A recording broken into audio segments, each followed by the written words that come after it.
Ben ritrovati con l'informazione flash di New Sicilia. In apertura il meteo, continua il brutto tempo in Sicilia, infatti la Protezione Civile ha diramato l'allerta meteo arancione per l'intera giornata di domani su tutto il territorio regionale.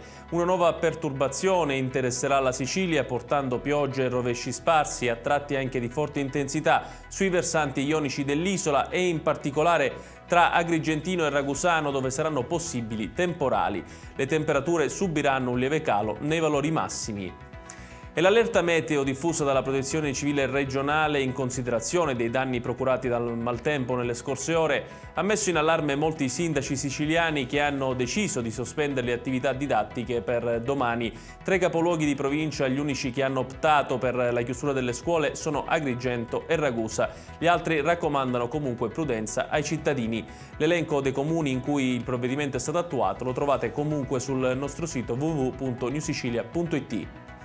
Adesso il progetto del ponte sullo Stretto, sul quale è intervenuto l'assessore regionale alle infrastrutture e ai lavori pubblici Alessandro Aricò, che ha dichiarato è l'opera di maggior rilievo strategico per la Sicilia. Per questo, come governo Schifani, ci siamo sin da subito attivati per operare in affiancamento insieme alla Regione Calabria al Ministero delle Infrastrutture per definire l'aggiornamento della progettazione e avviarne la realizzazione.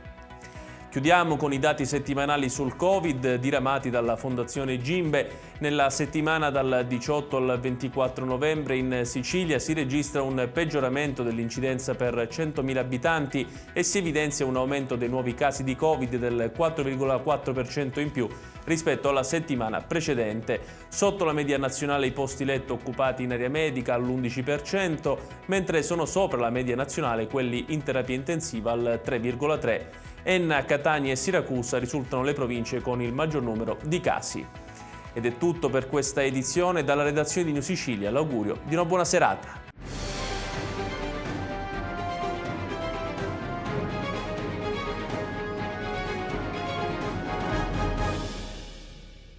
Procar, centro assistenza autorizzato BMW e Mini, adesso anche BMW Motorrad, via George Marshall 7, Mister Bianco, Catania.